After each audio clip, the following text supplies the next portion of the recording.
Secunderabad cantonment assembly ఉప ఎన్నికకు BRS అభ్యర్థిగా నివేదిత పేరు ఖరారైంది. ఈ మేరకు ఆ పార్టీ అధినేత కేసీఆర్ ప్రకటించారు. స్థానిక నేతలతో చర్చించిన అనంతరం సాయన్న కుమార్తె ఇటీవల రోడ్డు ప్రమాదంలో మరణించిన కంటోన్మెంట్ ఎమ్మెల్యే లాస్య నందిత సోదరి నివేదితను అభ్యర్థిగా ఖరారు చేశారు.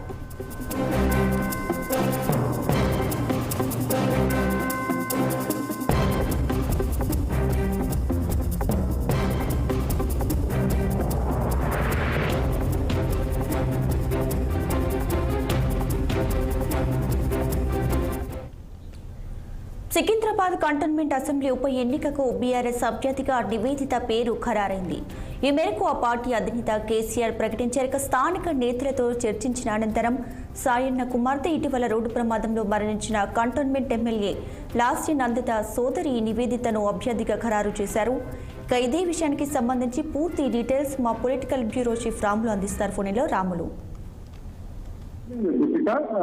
మే 13న జరగనున్న సికింద్రాబాద్ కంటోన్మెంట్ ఉప ఎన్నికల్లో భాగంగా బీఆర్ఎస్ పార్టీ తరఫున పోటీ చేసే అభ్యర్థిని కొద్దిసేపటి క్రితం టీఆర్ఎస్ పార్టీ అధినేత కేసీఆర్ అధికారికంగా ప్రకటించారు. లాస్య నివేదితను అధికారికంగా ప్రకటించారు. దివంగత మాజీ ఎమ్మెల్యే సాయన్న కూతురు నివేదితను కూడా ప్రకటించారు. అయితే మన జరిగిన అసెంబ్లీ ఎన్నికల్లో ఇదే నియోజకవర్గం నుంచి అంతకు ముందు సాయన్న మరణంతో ఖాళీ అయిన కంటోన్మెంట్ అసెంబ్లీ స్థానం నుంచి తన కూతురు లాస్ట్ టైం నందితకి టికెట్ కూడా జరిగింది. ఇచ్చి బీఆర్ఎస్ పార్టీ గెలిపించుకోవడం కూడా జరిగింది. అయితే డిసెంబర్ 9వ తేదీన అసెంబ్లీలో శాసనసభ్యులుగా ప్రమాణ స్వీకారం చేసిన నందిత ఫిబ్రవరి 23న పటన్ చెరువు సంగారెడ్డి ప్రాంతంలో రోడ్డు ప్రమాదంలో మరణించడంతో ఆ సీటు ఖాళీ అయింది. ఆ సీటు నేపథ్యంలో మళ్ళీ బీఆర్ఎస్ పార్టీ తరఫున పోటీ చేసేందుకు దివంగత సాయన్న కూతురే నివేదితను పోటీ చేసేందుకు రంగంలో దింపేందుకు అధికారులు ప్రకటించారు.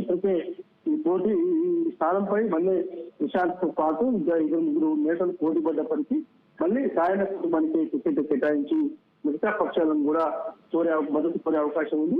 ఇదివరకు గతంలో లాస్ట్ నందిత ఎన్నికల్లో కూడా మాజీ మంత్రి తలసాని శ్రీనివాస్ యాదవ్, అదేవిధంగా ఇప్పుడు ప్రస్తుతం మల్కాజ్గిరి ఎమ్మెల్యే మరి రాజశేఖర్ రెడ్డి, అదేవిధంగా మేడ్చల్ మాజీ ఎమ్మెల్యే ప్రస్తుతం ఎమ్మెల్యే మాజీ మంత్రి మల్లారెడ్డి అందరూ కూడా పెద్ద ఎత్తున అక్కడ బాధ్యత తీసుకొని ఆమెను గెలిపించారు.